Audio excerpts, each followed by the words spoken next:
এ একটা আমল।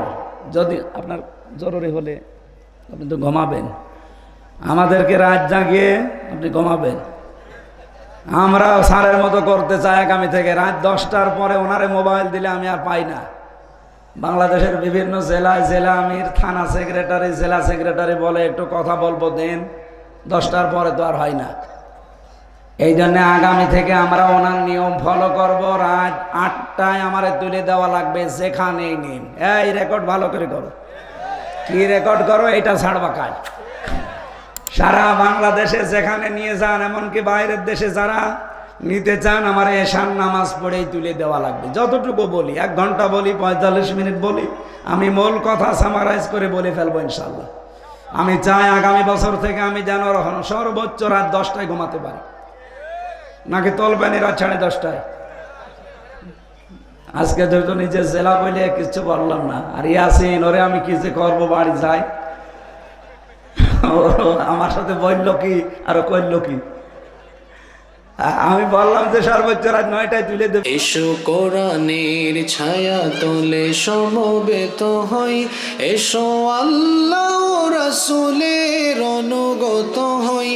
ক্লাসের আকারে কথা বলবেন, সর্বোচ্চ 1 ঘন্টা বলেন, অসুবিধা নেই। 45 মিনিট বলেন, কোনো অসুবিধা নেই। আরো কমিয়ে আপনি আধা ঘন্টা বলেন। পৃথিবীতে বিশ্বনবী মুহাম্মদুর রাসূলুল্লাহর মতো এত দামি কথা কেউ বলতে পেরেছে? পারবে কেউ? তার জীবনের সর্বোচ্চ বক্তব্য ছিল 27 মিনিট আরাফাতের ময়দানে। বিদায় হজের ভাষণে সর্বোচ্চ 27 মিনিট কথা বলেছিলেন। এটা ঐতিহাসিক প্রেক্ষাপটে আমরা পেয়েছি। তার মতো মানুষ যদি 27 মিনিটে কি কথা বলেছিলেন, আর 1400 বছর চলছে, এখন পর্যন্ত দুনিয়ার মানুষ এই 27 মিনিটের বক্তব্য কুল কিনারা করতে পারে না, শেষই করতে পারে না এখান থেকে শিক্ষা নিয়ে। আর আমরা এমন হুজুর, এমন বক্তা, 2.5-3 ঘন্টা শুধু চলে যায় জুলেখা আর ইউসুফ নবীর কাহিনী বলতে। অথচ ওখান থেকে যে শিক্ষা দরকার সেটা কিন্তু আমরা বলিও না, নিতেও চাই না। খালি কাহিনী বলেন, প্রেম কাহিনী। কে বলেছে আপনাকে ইউসুফ জুলেখার প্রেম কাহিনী? সূরা ইউসুফ পড়াটা একটা রাজনীতি। এটা কি? ইউসুফ নবী নিজে দায়িত্ব চেয়ে নিয়েছিলেন সংরক্ষণ করার জন্য। আলা জাআলনি আলা খাসাইনিল আরদি ইন্নী হাফিজুন আলিম। এই আয়াতের ব্যাখ্যা ফি জিলালিল কোরআন পড়েন, প্রেম কাহিনী বের হবে আপনার। এই জন্য উল্টাপাল্টা ধারণাগুলো আসে তখন যখন আমরা দেখি বিভিন্ন আলোচক বক্তার নাম নিয়ে 2.5 ঘন্টা 3 ঘন্টা প্রেম কাহিনী শোনায় ইউসুফ আর জুলাইখার নাম নিয়ে। নাউজুবিল্লাহি মিন যালিক। আমরা ওই দিন থেকে শুরু করে চেষ্টা চালাই আমাদের সর্বোচ্চ মুরব্বী অভিভাবক ওনার কথাকে সামনে রেখে আমি যতটুকু বলি, আল্লাহর প্রশংসা খুব বেশি হলো 1/2 মিনিট, রাসূলের প্রশংসা 10-15 সেকেন্ড, এরপরে আমরা মূল কথায় চলে যাই। এখানে আমার মনে হয় এইভাবে আসালি পাসালি দিয়ে সময় নষ্ট না করে আল্লামা সাঈদী সাহেবের ওই ঐতিহ্যটা ধরে রাখা দরকার। এই তাফসির মাহফিলগুলোতে সর্বোচ্চ মাগরিব থেকে এশা পর্যন্ত একজন তুলে দেবেন, এশার নামাজ পড়ে প্রধান বক্তা তুলে দেবেন। আপনারা দাওয়াতও নিয়েছিলেন এই কথা বলে, কিন্তু কথা রাখেননি। আমি কখন এসে বসে আছি আপনারা জানেন? এই যে সময়টা নষ্ট করলেন, আমি এই সময় পড়তে পারতাম না। ডাক্তার আমারে বলেছে রাত 10টার পরে জেগে থাকবেন না, তাহলে মাথার এই যে পাশে যে ড্যামেজ হয়ে গেছে ওটা আবার সমস্যা হয়ে দেখা দেবে। কুষ্টিয়ার অনুষ্ঠানগুলো নিতে চায় না আরও এই কারণে। গ্রামের ফকির ভিক্ষা পায় না, বাংলায় কথা নেই। আমি বাইরের জেলায় গেলে একটু দাপট দেখাতে পারি, কিন্তু এখানে আসলে তো বিড়াল হয়ে যায়। আপনারা যা বলেন তাই করা লাগে না। আগামী থেকে এটা আর হবে না, এই সিস্টেম পাল্টাতে হবে। আমার অধ্যক্ষ সাহেব বলছিলেন আসার পরে যে সিস্টেমগুলো আসলে পাল্টানো দরকার। কেন এত রাত করা লাগবে? মানুষ তাহাজ্জুদ পড়বে, ফজরের নামাজ আছে, সকালে কর্মজীবন আছে। আর আমার কালকে দিনের বেলা চট্টগ্রাম, রাতের বেলা নোয়াখালী।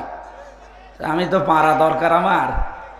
আগামী থেকে কুষ্টিয়া এটা রেকর্ড হচ্ছে, সারা বাংলাদেশে যাচ্ছে। যারা অনুষ্ঠান নেবেন হাতে পায়ে ধরে বলছি এশার নামাজ পড়ে আমারে তুলে দেওয়া লাগবে সাঈদী সাহেবের মতো। যদি পারেন দরকার হয় পোস্টারে লিখে দেবেন মোটা করে, আমির হামজার বয়ান রাত 8টায়। আমি 9টা 9:30টায় মাহফিল শেষ করে দিতে চাই। যদি পারেন নেবেন, না হলে হাতে পায়ে ধরে বলছি দাওয়াত দিতে যাওয়ার দরকার নেই। আমার দাওয়াতের অভাব নেই। এই জন্য আশা করছি আমার এই কথাটা আপনারা ঠিক রাখবেন। মহিলা প্যান্ডেলে মা বোনেরা সামনের দিকে একটু চেপে চেপে বসেন, একটু জায়গা করে দেন, জান্নাতে আপনার জন্য আল্লাহ একটা জায়গা বরাদ্দ দিয়ে দেবেন ইনশাআল্লাহ। আমরা কথা বলছিলাম মানুষের সম্মান বাড়ে প্রথম নম্বরে ঈমান, 2 নম্বরে ইলমের কারণে। ঈমান আমাদের কম বেশি অনেকেরই আছে না নেই? বলেন বলেন। কিন্তু ঈমান আনতে হলে প্রথমে একটা কাজ করা লাগে, ওইটা হয়তো অনেকের নেই। ঈমান আছে কিন্তু ঈমান আনার আগে কি কাজ করা লাগবে? কোরআনে কারিমে আল্লাহ সূরা বাকারা 257-56 নম্বর আয়াতে জানিয়েছেন, ফামাই ইয়াকফুর বিত-তাগুত ওয়া ইউমিন বিল্লাহ। কেউ যদি ঈমান আনতে চায় তার প্রথম কাজ সে যেন তাগুত ছেড়ে দেয়। বাংলাদেশে বহু ঈমানের দাবিদার আমরা তাগুত ছেড়ে না দিয়ে ঈমানের দাবি করি, এই কারণে আমাদের ঈমান টিকতে চায় না। ফাকাদ ইসতামসাকা বিল উরওয়াতিল ওয়াসকা লা ইনফিসামা লাহা। আল্লাহ তাআলা বলেন তাগুত ছেড়ে দিয়ে যদি ঈমানের দাবি করতে পারে, ও এমন একটা মজবুত রশি ধারণ করেছে যা জীবনেও ছিঁড়ে যাবে না। কিন্তু তাগুত ছেড়ে না দিয়েছে ঈমানের দাবি আমরা করি, ঝড় উঠলে ঈমান আগেই লিভে যায়। ঝড় উঠেছে হয়তো চড় হাসে, কবর হাট থেকে আমার বাতি লিভে গেছে। সুতরাং এইরকম ঈমান আমরা আনবো না। আমরা ঈমান আনতে হলে আগে তাগুত ছেড়ে দেব। কথা বলেন ঠিক কিনা? বাংলাদেশের দিকে তাকান, যারা তাগুত ছেড়ে দিয়ে ঈমানের দাবি করেছিল, আপনি দেখেন শিবিরের সাবেক সভাপতি দেলাওয়ার হোসেন তার গরম করে তার লজ্জাস্থানে ঢুকিয়েছিল। আমি নিজে সাক্ষী, আমাকে ওই অফিসার বলছিল, সঞ্জয় দত্ত, আমারও রিমান্ডে উনি ছিল, আমারে বলছিল দেলাওয়ারকে এই করেছিলাম, ওকে আমরা ফুটবলের মতো পিটিয়েছি। 57 দিন রিমান্ডে ছিল, এই বাংলাদেশের ইতিহাসে এই প্রথম। 15টা বছর যে জুলুম অত্যাচার নির্যাতন গেল, জালেমরা তারে এক চুল টলাতে পারে না। এই কথা বলেন না কেন? কারণ সে তাগুত ছেড়ে দিয়ে ঈমান এনেছিল, এই জন্য ঈমান থেকে তাকে দূর হতে হয়নি। যারা ঈমান এনেছে তাগুত ছেড়ে না দিয়ে, নৌকা মার্কা নিয়ে দাঁড়িয়ে ঈমান এনেছিল, মাওলানা রুহুল আমিন, আমি নাম ধরে বলছি যেন আপনি চিনতে পারেন, বায়তুল মোকাররমের সাবেক খতিব। এ লোকটার ঈমান যাই ছিল এখন আর নেই। কে কথা বললেন না কেন? কারণ তাগুত ছেড়ে না দিয়ে ঈমানের দাবি করলে ঈমান টিকবে না।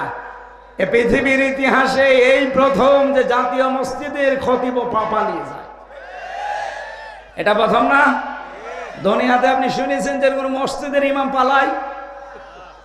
জোর করে এসেছিল কয়দিন পরে যে আমি আবার ইমামতি করব, জুতা দিয়ে পিটিয়েছে জনগণ। পরের দিন মোবাইলে স্ট্যাটাস দিয়েছে ফেসবুকে যে জুতা মেরেছে কিন্তু আমার গায়ে লাগেনি। আমি আর নিচে নামলাম না। তাগুত ছেড়ে না দিয়ে যদি আপনি ঈমানের দাবি করেন, আপনার ঈমান টিকবে না।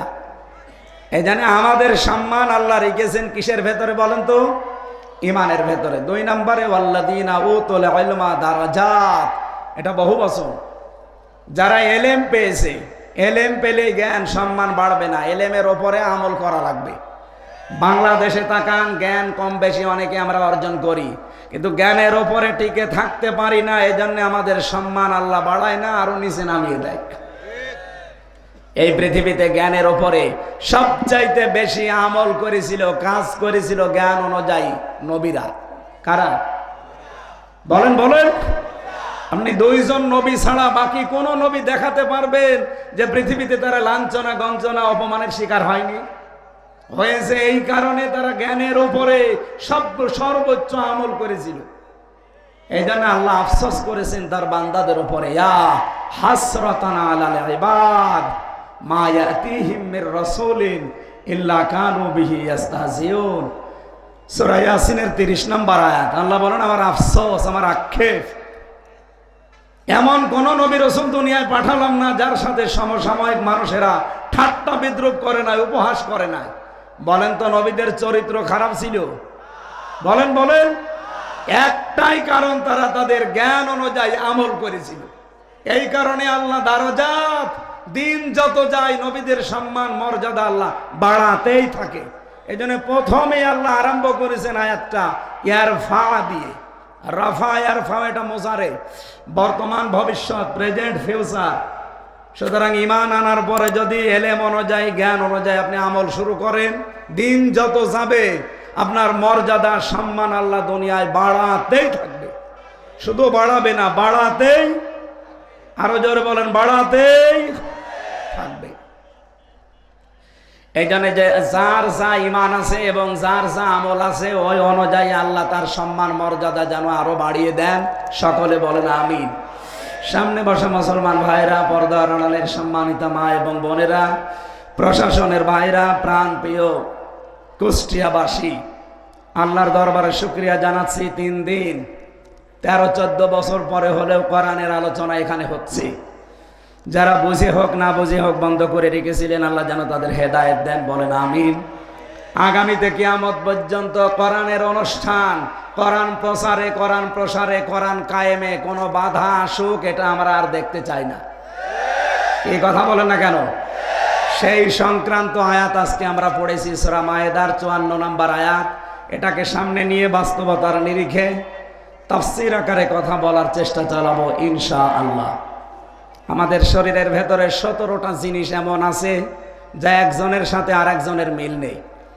আমার চামড়ার সাথে ষাঁড়ের চামড়া মনে হয় একরকমই দেখা যাচ্ছে, কিন্তু ষাঁড়ের চামড়া কেটে যাক, ফেটে যাক, ছিঁড়ে যাক, আমার চামড়া কেটে লাগিয়ে দেবেন, পছন্দ ধরবে।